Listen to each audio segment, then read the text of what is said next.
Saudara dan saudariku yang terkasih, Salam, selamat berjumpa dengan Renungan Harian Iona, Inspiration of New Apostolic. Damai sejahtera Tuhan Yesus Kristus menyertai kita.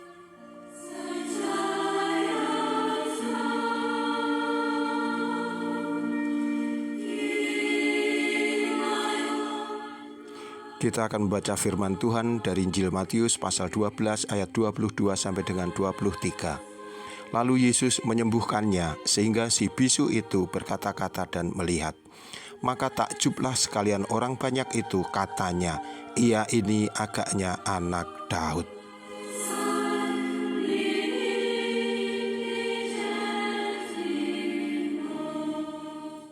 Saudara dan saudariku yang terkasih, telah begitu sering Yesus melakukan mukjizat. Apa yang bagi manusia tidak mungkin, itu dijadikannya mungkin dalam kuasa Yesus. Orang lumpuh disembuhkan, orang buta melihat, orang bisu berbicara, bahkan orang mati dibangkitkan. Kepada yang kelaparan Yesus menyediakan makan, kepada yang ketakutan Yesus memberi ketenangan. Namun agaknya semua itu tidak cukup bagi orang-orang yang degil hatinya untuk dapat menjadi percaya. Peristiwa-peristiwa yang mengherankan itu tidak kemudian membuka mata mereka untuk mengenali siapa Yesus. Yesus yang adalah Tuhan dengan segala kuasanya, yang begitu nyata, kini menjadi tersamar oleh keangkuhan hati mereka yang hanya ingin mencari pujian untuk dirinya sendiri. Sebagaimana dalam kisah di atas, orang-orang yang kerasukan setan dan sekaligus juga buta dan bisu itu telah dibebaskan dan disembuhkan. Namun bagi orang Farisi yang munafik, mata mereka tidak juga terbuka dan kemudian mau mengakui Yesus sebagai Tuhan yang penuh kasih, Tuhan yang ingin menolong mereka. Hati orang-orang Farisi itu telah dipenuhi dengan kebencian, sehingga meskipun mereka melihat kejadian yang menggambarkan kuasa Yesus sebagai Tuhan, namun kata-kata mereka tetaplah bernada sinis, yaitu dengan mengatakan ia ini agaknya anak Daud. Tampak sekali dalam ungkapan mereka bahwa mereka tidak sepenuhnya mengakui Yesus sebagai anak Daud, yaitu Mesias yang dijanjikan oleh Allah melalui para nabi untuk membebaskan manusia dari kejahatan.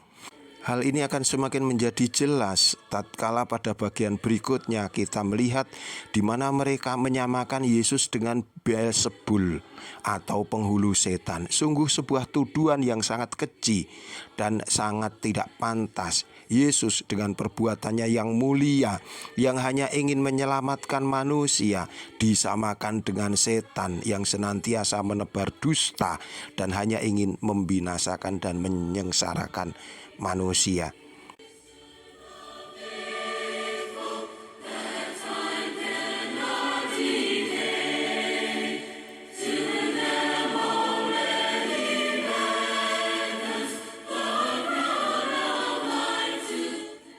Saudara dan saudariku yang terkasih, bahkan hingga saat ini kita juga masih bisa menyaksikan begitu banyak orang yang tertutup pandangannya terhadap kasih Yesus. Yesus yang diutus oleh Allah untuk menjadi penyelamat, pembawa damai dipandang sebelah mata. Yesus yang telah dengan rela mengorbankan dirinya untuk menolong manusia terbebas dari dosa-dosa, justru sering diolok-olok, difitnah, bahkan dituduh menyebarkan ajaran yang sesat. Yesus lebih sering dihinakan dan dinistakan. Ini sungguh tidak bersesuaian dengan kehendak Allah.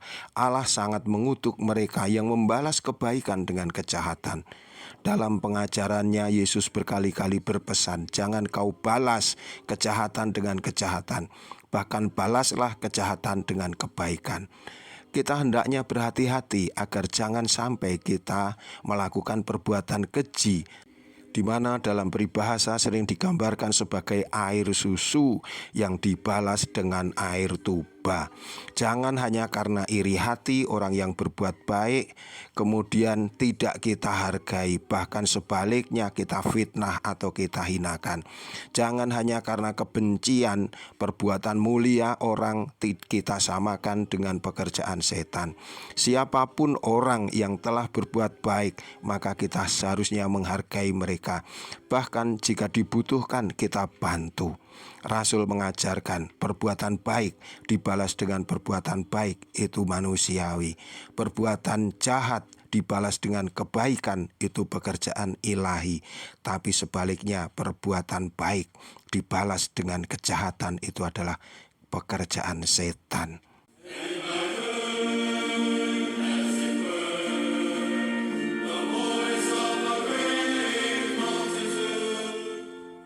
Saudara dan saudariku yang kekasih, baiklah kita berhati-hati agar jangan kita terjebak dengan perbuatan setan. Sebaliknya, milikilah sifat yang rendah hati, yang suka melayani, yang membalas kebaikan dengan kebaikan, bahkan kejahatan pun kita balas dengan kebaikan. Kita tidak akan pernah rugi dengan perbuatan yang demikian, bahkan sebaliknya Tuhan akan menaruhkan berkat rahmat bagi engkau dan saya.